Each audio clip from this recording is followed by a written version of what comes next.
This is Money Moves on VSiN, the sports betting network. What's going on, everybody? Happy Monday. Stormy, Buonantony, Jonathan Von Tobel with you, holding it down for the next 2 hours. Live as always from downtown Las Vegas, Circa Resort and Casino. Got a great show on tap. How was your weekend? It was solid. It was all right. Can't really complain. Went by quick, and now I'm back here. Daylight savings kind of messed me up yesterday a little bit. Oh, you know what? I forgot about that. Yeah. So late night Saturday, and then you wake up, and then you lose an hour. I woke up on Sunday morning, and I was like, did I really sleep until 9? But then I realized, oh, no. And you know me. Sleeping in that late, I was like, my whole day was ruined. I know you were actually giving me grief that I was up as early as I was because I was filling in our fantasy draft. Yep. And you're like, why are you awake right now? Lord knows. That said, we have a bunch to get to. A busy weekend leads into a busy Monday. So let's set the table with everything we have to come. Time to run it down. It's time for the top headlines and topics of the day. This is the Rundown. JVT, it's March, so naturally we are talking a lot of college basketball all the time this month, and a handful of tickets have already been punched. 6, in fact, to the dance, including 4 yesterday. And we have 2 more conference tournament title games on deck today in the SoCon and Sun Belt we got to preview. Yes, including one that is about to get started right now that we are going to have out in the Southwest Atlantic Conference in the SWAC. Alabama State taking on Alcorn State. This one's going to tip off, so you don't need a lot of analysis here, but we do seem like Alabama State is getting the money. We're up to 7.5 right now. In some spots, 8. This thing opened 6. Alabama State, a pretty good defensive team. Alcorn State, not great on either side, so would expect that Alabama State's being able to get this done. We'll see if they can cover that number, and the total's been bet down 3 points. We'll get into some big picture college basketball as well. Matt McCall going to join us in 30 minutes, former UMass and Chattanooga head coach, now an analyst for NBC Sports and the like. Lots of NBA as well whenever we've got you on the program, but especially after a weekend in which we saw the return of Jason Tatum and very little rust here as well. Goes over all of his props Friday against the Mavs, went over the points in back-to-back games as well. Some streakiness, the 0-6 start got people a little worried, but he played longer and overall much better, I think, than any of us could have anticipated out the gate. Yeah, the first game, so I don't know how much you watched on Friday, but Friday I'm sitting there watching it, and I'm like, ooh, boy, because there was a moment where you mentioned it, he misses his first 6 shots. He also went up for a dunk and got packed by the front of the rim. Was it his first shot an air ball, too? I think so. So, you're thinking oh, boy, he's missing shots. He doesn't really have to lift to dunk. Second half just went off and running. And then, of course, we saw over the weekend, actually, there was a stat out there that about 75% of his defensive possessions were on, of course, the lead, what was it? I have to go back and look. But either way, he's looked pretty good is the whole point here at this point right now. And the Celtics are now your favorite to win the Eastern Conference after a big win over the Cavaliers. Plus 170 that price. Their odds to win it all shortening a good bit as well. Down to plus 550, second shot on the board. We'll have some NBA talk with Tom Byrne of Mad Dog Sports Radio coming up in hour 2 as well. We'll go through the full card today, but I'm interested in your perspective in general on where the Eastern Conference sits right now, especially with Tatum getting added to the fold. But we're going to kick things off in the NFL because it has been a busy morning here as legal tampering has officially begun. 9 Pacific, 12 Eastern was when everything started getting unveiled. And this is the negotiation window opening in the NFL, but it is basically just the start of the league year a couple days early. Yeah, my head's spinning. I mean, we're trying to figure out everything that's going on because it's just news, name, re-signings, teams that are making big splashes. I mean, immediately that comes to mind, the Raiders have been very active, along with some other teams. And the Colts, of course, they decide to go ahead and re-sign Alec Pierce, who allegedly turned away money. It's been a wild morning so far. Yeah, so he agrees to a 4-year, $114 million contract extension, doesn't end up hitting the free agent market. I know that was a concern for you and many fans, given the fact that they ended up tagging Daniel Jones at the franchise tag deadline last week. They got some cap space to do so, letting Michael Pittman walk ultimately to the Steelers, have a compliment to DK Metcalf over there. You mentioned the Raiders. Obviously, their marquee move came this past Friday when they move on from Max Crosby, got 2 first-round picks in the process, including the number 14 overall pick this year as he goes to the Ravens. Also, this morning, signing a former Raven who is available in free agency to bolster that offensive line in center Ryan Linderbaum. I'm going to go through a handful of these items, and we can dissect and discuss which ones mean the most for us right now, at least from a betting standpoint. But I'm just going to cruise through a handful of deals, so buckle up, everybody. Starting with this morning, we got the news Tua Tagovailoa was officially released by the Dolphins. Miami then, as a correlating move, ends up signing Malik Willis from Green Bay, and with their new GM and head coach both coming from the Packers, there is a pre-existing relationship there. The The Dolphins also sent Mika Fitzpatrick to the Jets in exchange for a 2026 seventh they had from the Chargers. We'll sign a 2-year, $40 million deal there. And all of these numbers that I give you will sign is just because the new league year officially begins on Wednesday. So all of these deals are getting done behind the scenes, but none of them can actually be firmly cemented until that date.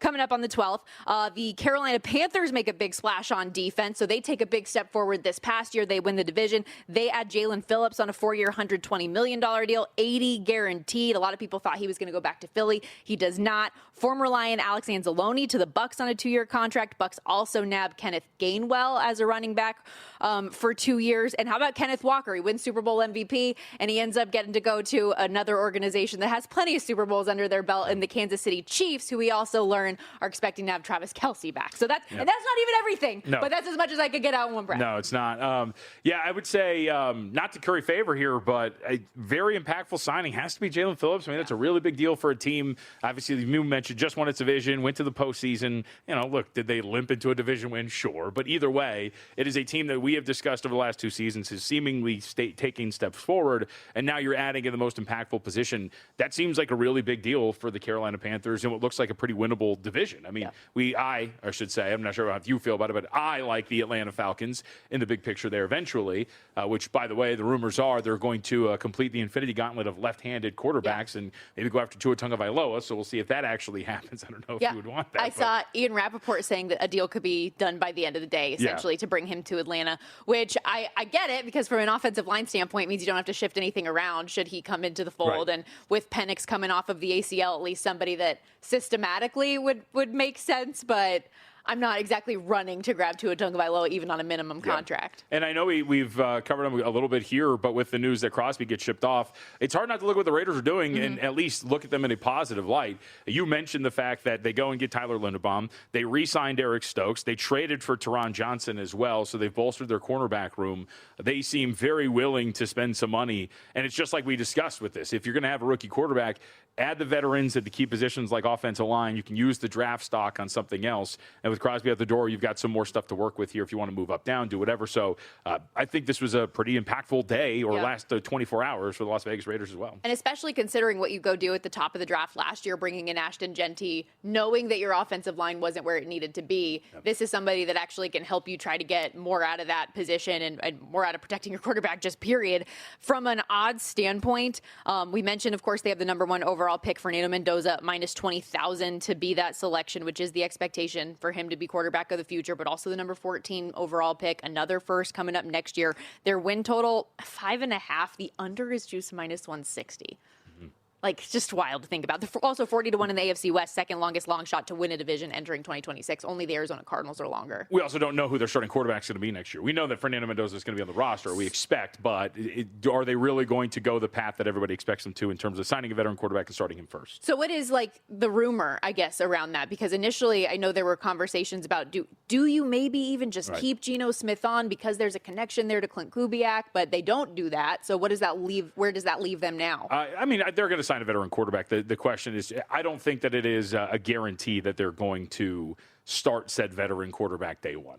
So I know that that's what you say at times, but I don't think that is locked into stone. So we'll see who they go and get. I would say tentatively Kirk Cousins might probably be at the top of the list.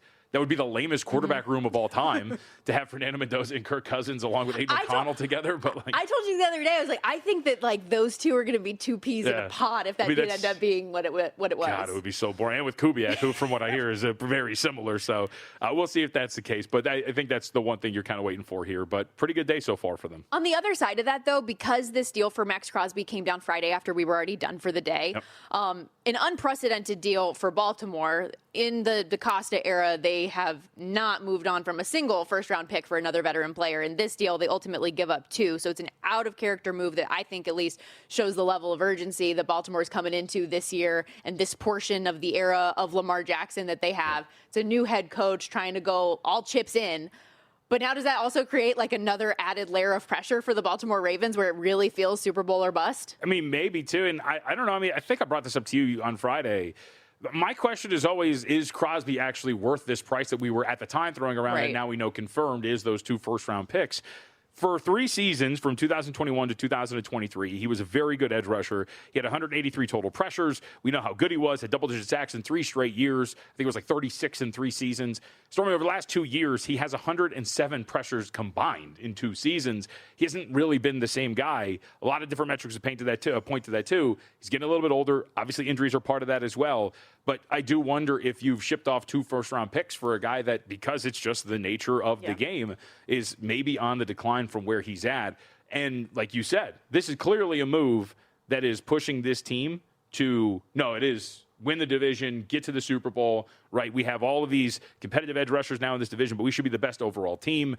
This is something that does put the, especially after firing Harbaugh too, right? Yeah. You better not fire this guy and then take a step back after you ship off 2 first-round picks. There is a lot of pressure on this team to do that. The only thing that worries me about a move like that and like moving on from what could be, the potential draft future, those types of assets, and bringing in a guy at that position is just that how much does that singular position really move the needle for your defense as a whole if that defense isn't at the level that it needs to be. So we'll see if he can make the impact. The Ravens last year, 28th in sack, 28 in sacks and in pass rush win rate. No player on Baltimore's defense had more than 9 tackles for loss or 5 sacks, even with the knee issues that Crosby had this past season and obviously had to have the meniscus surgery. 28 tackles for loss and 10 sacks in 15 games. So he doubled up plus anything that a singular player on the Ravens defense was able to do last year. Reportedly, the Cowboys were the next closest team in the mix. They tried to put together a package that ultimately didn't get there. The Eagles, Bears, Lions, Jags, and Patriots all reportedly made goes for Crosby as well. The Ravens, the one to get it done. They entered Friday 11-1 to win the Super Bowl. Those odds trimmed to plus 950 following the acquisition. They're now tied for 3rd on the board with the Buffalo Bills. Coincidentally, though, slightly shorter to win the AFC than Buffalo, plus 450 compared to plus 475. Hear that music? We got to step aside. First time out of the day here on Money Moves. When we come back, we'll keep tabs on all of this, but looking into the NBA after this. So you're listening to this podcast because you want an edge. But what if I told you you're only halfway there? You've got the mindset. Now it's time to get the toolkit to match. Here's the thing. Pro bettors spend thousands on data and tools, but what they don't want you to know is that you can get the same edge for a fraction of the cost with VSiN Pro. VSiN Pro gives you access to expert picks, public betting data, prop projections, powerful tools, analytics, and more. Just tap the link in the description and see why thousands of bettors are already using VSiN Pro to cash more bets.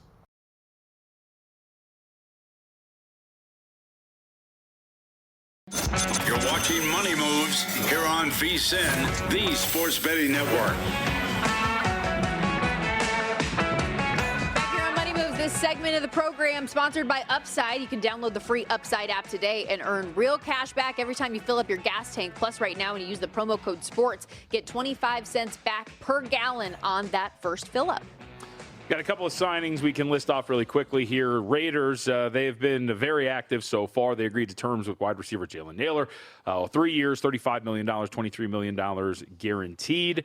The ones that I really wanted to mention that we didn't get a ton on, the Titans are very busy helping out their new offensive coordinator, signing a couple of his former guys. Giants wide receiver Wan'Dale Robinson is now, or a former Giants wide receiver, because he is going to go with the Tennessee Titans. So that's a really big addition for the Titans, as well as, double check this, at a tight end signing that I did not remember. Horner is going to go out there. It should be Daniel Bellinger, not Horner. And a 2-year deal with Mitch Trubisky, right? Yep. So let's see. Bellinger reunited with offense coordinator Brian Dable was the head coach. And I did not see the Trubisky news. So Titans signing Trubisky. Yeah, I think Garofolo, I saw that from earlier today. So just another addition there. Did you mention Kyrus Tonga? I did not. Go ahead. Kyrus Tonga, I don't have the details of the deal in front of me if you want to pull those up, but he signed with the Kansas City Chiefs. 3 years, $21 million, $14 million guaranteed. I like what they're doing today. Yeah. I mean, they've been active as well. I mean, it looks like they kind of understand that, unlike some franchises, they have a window, and it might be shrinking considering the way that the division looks. And so you might as well try to maximize that as much as possible, going out and getting Walker, and then, of course, adding to this defensive line, which needs a little bit of help as well. So I am very interested to see what the 2026 version of Kansas City looks like. And bringing Kelsey back, too, I understand that he's a player that's been on the decline. Yeah. But I just pulled up the numbers from last year, and he was still 6th in receptions among tight ends last year, 4th in receiving yards at the position. There are a lot of teams would kill for their tight end to have 850 yards and 5 touchdowns. That'd be a career year for a number of guys. So even even for him being an aging player at the position, you understand wanting to come back, not wanting to end your career in a no playoff season after all the rings that you've had. At least make a push if you can. And like I said, despite the numbers, he is still among the top tight ends overall in the National Football League right now. Yep. And Jahan Dotson with the Falcons, 2 years, $15 million. Yeah, so we'll keep tabs on these as we go. Like we said, the news has been coming in pretty fast and furious since that noon Eastern time opening of the negotiation window. That said, let's talk a little NBA here. We mentioned it off the top. Jason Tatum officially back in the fold with the Boston Celtics over the weekend. Played 2 games. First against the Dallas Mavericks is kind of like a warm-up, and then you have the big one against the Cleveland Cavaliers, in which you look awesome in as a whole group, right? 109-98 your win. They sweep all 3 games with the Cavs this season. They've won 5 of 6 overall. And now you bring in Tatum, who Jaylen Brown was already earning MVP talk for a time throughout the course of this season, not only keeping the Celtics above water, but making them a true contender in the Eastern Conference. And now you inject Tatum back into that lineup, and everybody is talking about Boston. Yeah, I mean, they should. Look, we know what Tatum can be, and even 70% of Jason Tatum and plugging him into a roster that was pretty shorthanded for the most part is going to be very, very good for Boston. And now you look at what's happening. I mean, pushing down some of the depth that you had that got you to this point is only going to help you out. And then Tatum has looked wildly effective since he's come back, clearly on about a 27-minute restriction in these games that he's played. But you mentioned 20 points, 6 of 16 shooting, so he's got to work on some of the efficiency. Identical, actually, shooting performances, 6 of 16 in both games in which he has played so far. I thought the more impressive aspect of it was Friday when he plays the Mavericks. Gets in there and gets dirty. Stormy pulls down 12 rebounds as well. So there doesn't really seem to be too much fear, at least in terms of testing that out and trying to grab some boards. So this is obviously a really big deal for Boston. And what we've kept talking about, too, is, look, this is a team that has plenty of runway still to get him acclimated. So you've got plenty of time until the postseason begins in the middle of April, just over a month left to make sure that he feels as comfortable as possible. And in an Eastern Conference that looks very open, you mentioned the success they've had in season against the Cleveland Cavaliers. This is going to be a team that I think deservedly so, where the market is and where some of that liability might stack up, especially with the return of Tatum, that they deserve to be the favorite. To win the NBA title, OKC still your favorite, plus 140, but Boston up to second on the board now, plus 550. This team opened, you remember when the Tatum injury stuff came out, and you see what these numbers are. 60-1 shot in November. They were out as far as 75-1. January 1st, that got cut down to 25-1. February 1st, 15-1. Even last week before Tatum came back, it was plus 950. So, like, consistently, we've seen those odds cut down. Obviously, this is the peak of the market right now in a plus 170 favorite to win the Eastern Conference. Detroit's lead in the East shrinks to 2.5 games because they are on a 4-game skid now themselves. They are. And I wanted to point this out, too, because there's always, tentacles here. J.B. Bickerstaff is now down to minus 170 to win Coach of the Year. And then you have Joe Mazzulla, who is hot on his heels. Remember, we talked about this. He was 8-1 to win this thing. Now he is plus 210. I would not think, because there's a thought of, hey, with Tatum back, does that take away from Joe Mazzulla's candidacy? I don't think it does at all. Mazzulla has done a brilliant job with this team in terms of keeping them not even afloat, in competition for a top 3 seed in the Eastern Conference. You mentioned the dwindling lead that Detroit has because now they're starting to slip. Now you're going to get Tatum back, and when the smoke clears in what was supposed to be a gap year with your best player sidelined with an Achilles, the Boston Celtics will be the 1 seed in the Eastern Conference. This dude has a very strong resume right now to win Coach of the Year, and I would say even today, outside of what J.B. Bickerstaff has done. So it'll be very interesting to see if those Pistons continue this little slide that they are on. And it was maybe right analysis, wrong team type of deal, because part of the thought was the Cavaliers could catch them because you could see some slippage from the Pistons. The slippage happened, but it's the Celtics who looks like they're going to catch them here. Is there any concern on the Celtics side with the Nikola Vucevic injury? Because he's reportedly going to be out 3 to 4 weeks with the finger surgery. I mean, I think you're somewhat concerned, but that timeline does put you right up against the postseason. So, again, that's always your biggest thing is, can you get into the postseason? And, I mean, it depends on who comes out of the play-in. That's also going to be part of it. But if you are the 1 seed, who's going to be the 8 seed? It's going to be very curious. I mean, I think Boston's very good, but a Boston-Charlotte game, right, or series, I should say, potentially could be staring you in the face, and that's going to be something that might be somewhat dangerous or difficult to get through. I think they should still beat the Charlotte Hornets, but we've talked about this from the Hornets' perspective. The Hornets want to climb up. Too bad they have lost 2 straight. We also saw San Antonio roll Houston 145-120. Rockets' second largest loss of the season. From a Wemby standpoint, 29 points, 8 rebounds, 2 steals. His 5th straight game also 4+ blocks. And while health always comes into this, barring any unforeseen circumstances, if he stays healthy, he's going to be Defensive Player of the Year, minus 1,000 now in that market. Fans were also chanting MVP in the building, and while SGA's odds have lengthened since he's come back from the abdominal strain, minus 310 price, Wemby's odds have been cut down pretty significantly as well. Was 25-1 in the market not long ago. Now he's third on the board, 11-1 behind only SGA and Jokic, who has his own injury concerns, can only miss one more game. And remember Friday, I brought up the best regular season record as well, that market. San Antonio now 2.5 games back of OKC for the top seed in the Western Conference. They were 11-1 when we talked about it. Coming out of the weekend, now plus 650 second on the board. Yeah. You could chant all you want for MVP, but I think that's going to be Shea. Yeah. As long as Shea's going to play and stretch the season out and be fine in terms of eligibility, he's going to get there. Tonight, actually, he can tie the record for consecutive 20-point games. That's Will Chamberlain, I believe, that holds that. So that's going to be something that he'll set today and then more than likely break when he gets back out on the floor after he plays Denver, because he's been very good in terms of scoring. But I think Defensive Player of the Year, you said it. There clearly seems to be as we have discussed, a mandate, if you will, from San Antonio or from Victor Wembanyama. I am winning Defensive Player of the Year. I am going to get this. Which, by the way, we're also still live. Remember the preseason bet of first-team All-NBA? Oh, which, yes, it was just over 2-1, which I'm kind of hoping, all right, pull this out. It's fine, but we'll see if he can get that. And for anyone who misses it, that was kind of JVT's caveat argument for MVP. Bet. Yeah. They called it the Diet MVP, which was, I don't think he's going to do enough to win the award, but he's going to be good enough to be considered one of the 5 best players in the NBA. And sure enough, he's on track to do that. So hopefully we can get that in as well. And now get this, Spurs-Celtics tomorrow. Yes, that'll be a fun game. I cannot wait to see that. The Spurs have been great on defense. Boston was awesome on defense yesterday against Cleveland. That was actually somewhat of the surprising thing. Figured maybe they would have some trouble because that offense with both James Harden and Donovan Mitchell has been so good. Has not been the case, but we get to see it tomorrow, as you mentioned. San Antonio at home against Boston as part of a loaded slate, and a big one tomorrow too, which we can talk about down the road. But Minnesota and Los Angeles, as the Lakers actually have an opportunity potentially to climb up the Western Conference standings. Which, speaking of the Lakers, real quickly, because I know we have to hit a break, and we'll talk about the full card tonight a little bit later on. But are you buying all the Lakers are actually better without LeBron stuff that's been going around today? I mean, statistically, sure. Everybody latches on to like the same statistics and talks about him and beats him up. 9-2 with Luka and Austin Reeves and LeBron off the court. Whatever the net rating is. I mean, to an extent, I think it's more about just getting 2 of the 3 on the floor as opposed to all 3, because all 3 of them at this point of their careers, I mean, Luka at the beginning, Austin Reeves never really was, and then LeBron's just older.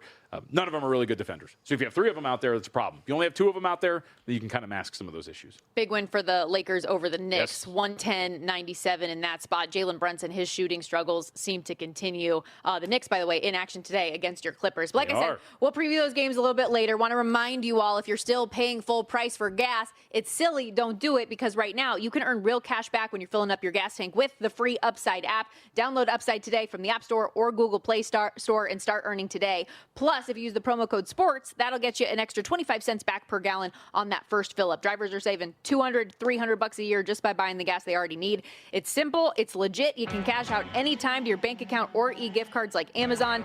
Download the app today. Again, Upside, UPSIDE. Offers vary by user and location. Go to upside.com for terms and conditions. Diving into a little college hoops next. Excited to have Matt McCall join the program, former D1 head coach, break down some of the games today, and big picture, who does he think can win it all in 2026? We'll be right back.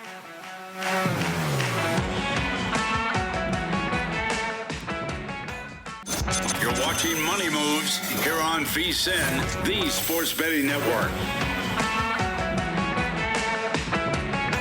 March is here, and the madness is not exclusive to the NCAA tournament. As conference tournament action is underway, we've already seen a lot of chaos, tickets punched, 1 seeds knocked out.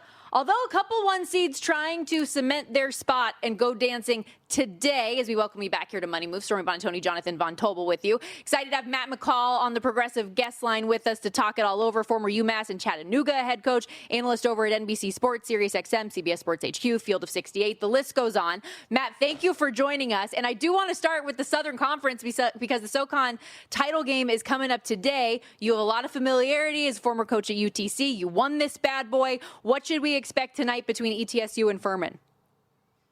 Well, first of all, I love the SoCon. The Monday night tilt's one of the best memories of my entire life when you think about it.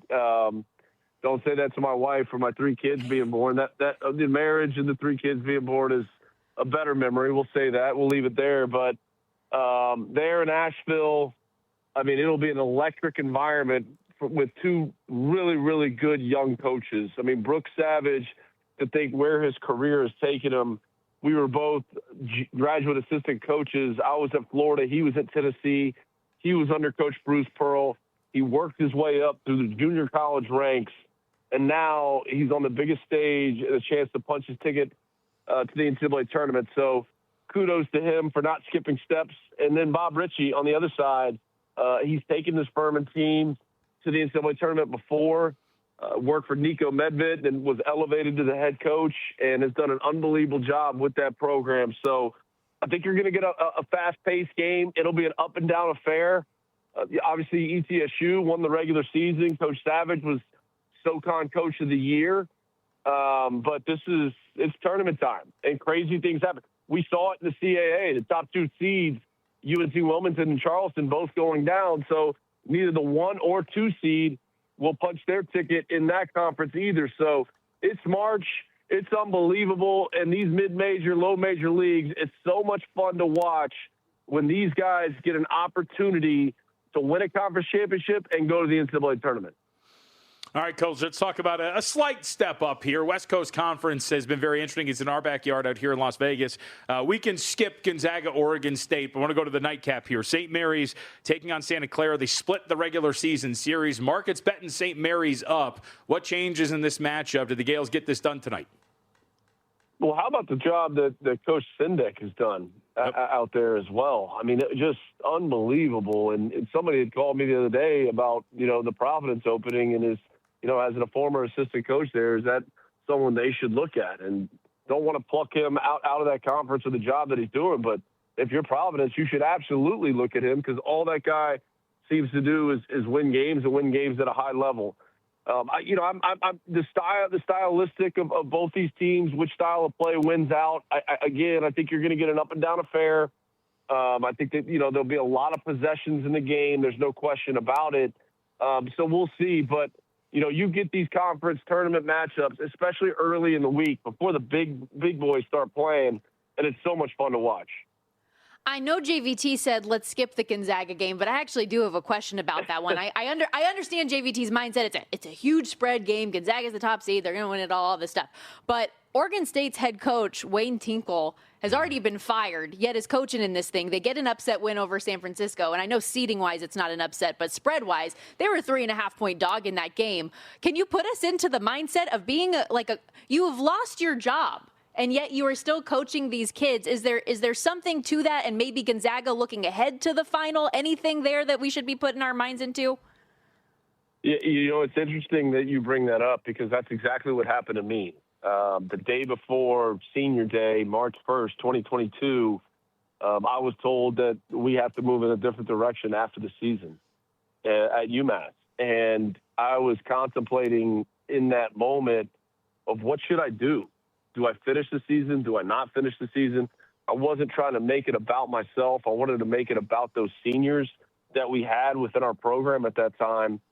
And it was one of the more difficult, challenging things. It is the most difficult, challenging thing that I've ever had to go through in my coaching career, to show up knowing and continue to put the dry fit or the polo or the quarter zip or whatever it may be, knowing this place no longer wants you back. It is so hard to deal with that. And the fact that Coach Tinkle is doing it, I give him an unbelievable amount of respect. Your players sometimes in that situation, and that's what happened with me, they rally around you. We ended up going on a run, and we're one possession away from getting to an Atlantic 10 tournament semifinal. We beat Fordham the next night on senior day. We went on the road, knocked off a Coach Kim English team at George Mason, and then scored over 90 points in the second round of the Atlantic 10 tournament against GW, and then almost beat Dayton. So sometimes your players can rally around you. That's what happened with me. Looks like that's what's happening with Coach Tinkle.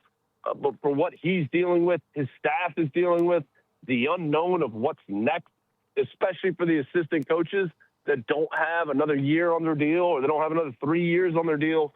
That is hard.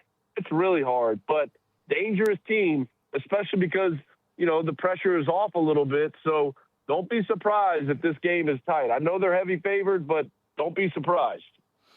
What about out in the horizon, Coach? Because this is actually a really fun matchup we have. Two of the hotter teams you're going to see in the country. Robert Morris has been great. Detroit Mercy comes in on a pretty good run as well. One of their few losses down the stretch was to this Robert Morris team. What do you think ends up happening here between these two out in the horizon semifinals? Well, again, great matchup.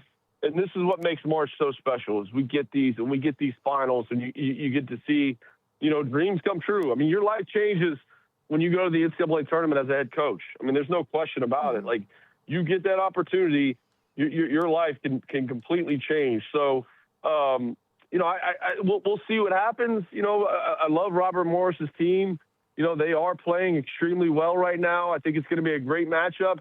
Looking forward to it. But, these games tend to come down to one or two possessions. And I go back to the Southern Conference, the same thing.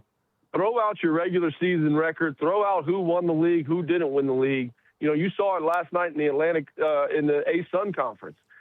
Central Arkansas, they looked, unbeatable at times. And then you have a Queens College team that it's their first year eligible for the NCAA tournament, and they're able to win it and punch their tickets. So going to come down to one or two possessions. Always got to pay attention to the turnover battle and the rebound margin. Also keep an eye on the free throw margin. That's a big stat in these tournament games. Matt, when it comes to some of these conference tournaments where you mentioned it is a dream, right, to have the opportunity to punch the ticket, make the NCAA tournament. How frustrating is it to see a team like Miami of Ohio, for example, who has had this masterful regular season, and then should they trip up in their conference tournament, might be on the outside looking in when it gets to the dance? What is your feeling on all of that conversation that's been going around the Red Hawks right now? Well, I think with Miami of Ohio, they should be in the field. I mean, you go undefeated. I don't care who you played. If you played a quad one team, if you didn't, you're undefeated. And that is really, really hard to do. Really hard, regardless of how good your team is. And I think if you ask Coach Travis Steele if he knew that this team would be in the position that they're in and being undefeated and not, being considered, or if they lose a game, they're on the bubble or they're out, he would have no question scheduled a bye game. There's no doubt about it. But if your athletic director at that level in the MAC conference is telling you you don't have to play bye games to raise money for our program, then why would he? There's no reason for it. You can make the argument just in terms of, MTEs and why did they not do that? Why didn't they get into a multi-team event? But still, they're undefeated. They're going to be in a close game against UMass. The game's going to be close. I'd be shocked if it's not. But I think if this team is able to get into the field, the pressure will be off and they can make a run. Yeah. When I say make a run, I'm saying at least win a game in the NCAA tournament, maybe get to a Sweet 16, because I think that whole program is going to be liberated because you've seen it coming down the stretch. They've been in close games. Every single game has been close. Every single one. Ohio goes to overtime. Toledo. All of them have been close coming down the stretch. So I think this team will be liberated once they get there, but they should be in the field. But do not be shocked if their game against UMass on Thursday night is a very close game. And then this Akron team, they could knock them off because Akron's really good. John Gross, Travis Steele, I believe they're brothers. I mean, what a story if we can get this final, NCAA tournament bid on the line. If that happens and Akron wins, it will be an absolute disgrace if Miami of Ohio is not in the NCAA tournament. Matt, this was an awesome breakdown. Thank you for the insight. We appreciate it. Have a great rest of your day. Appreciate you guys. Matt McCall, everybody follow him on X as well, at Coach Matt McCall. And the point is well taken. Akron, a -115 favorite in the MAC tournament. Miami of Ohio, +190. We just got some big news for my favorite football team as well. Mike Evans to the 49ers, baby. All our wide receiver problems. Come on, I'm excited. We'll hit on that and more when we return here on Money Moves after this.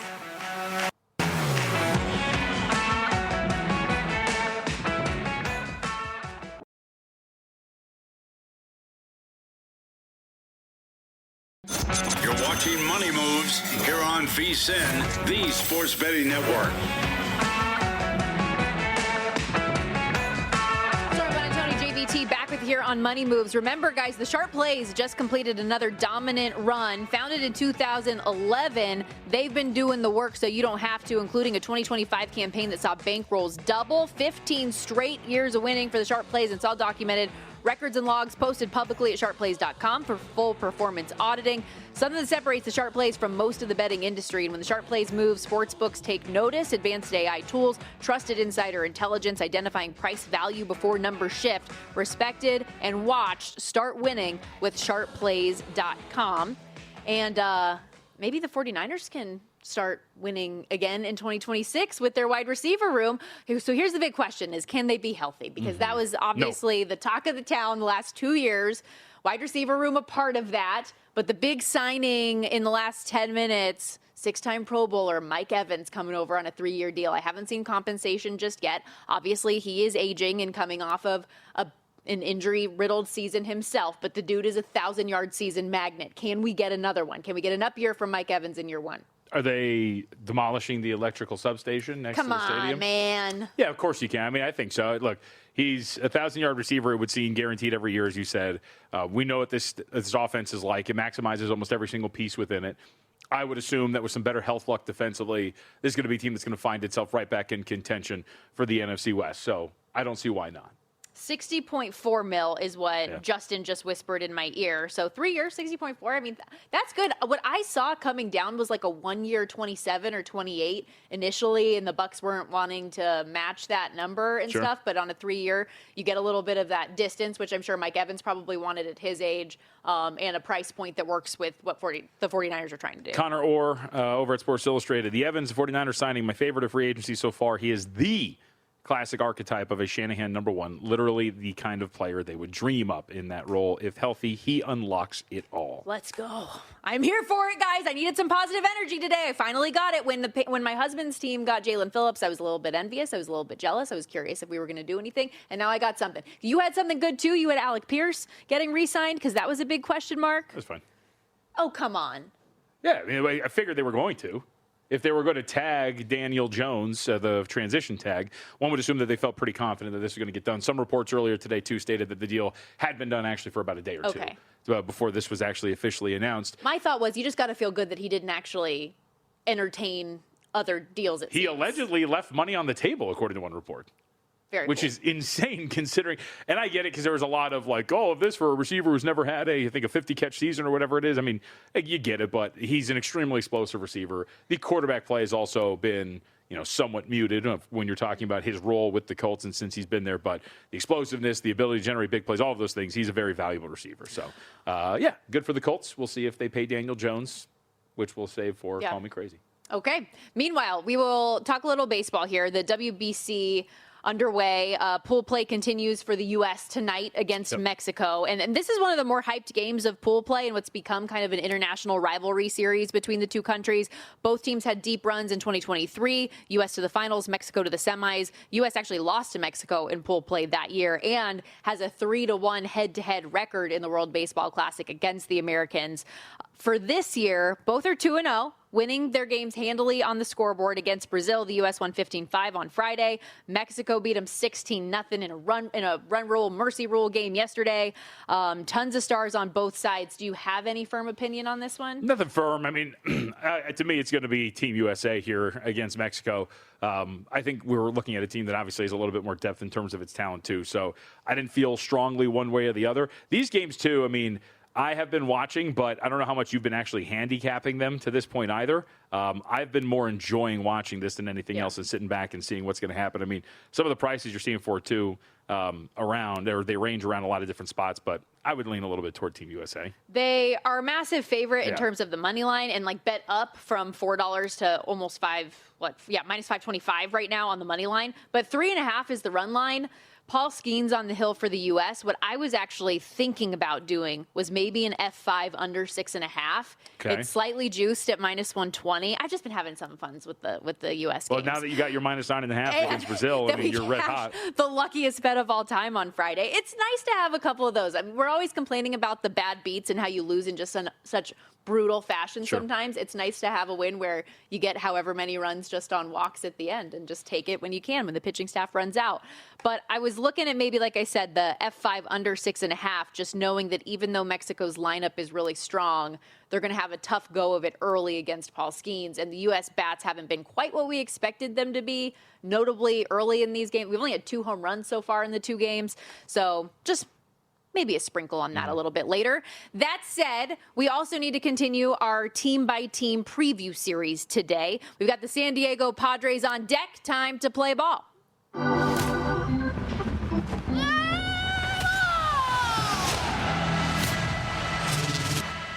All right, let's get into it. The Pod Squad, who plays in a division that is impossible to win, it appears, because of who's at the top. But big picture thoughts on San Diego coming into the season? That they're going to be adequate. I mean, they generally always are. The bullpen is going to be one of the better bullpens in Major League Baseball yet again.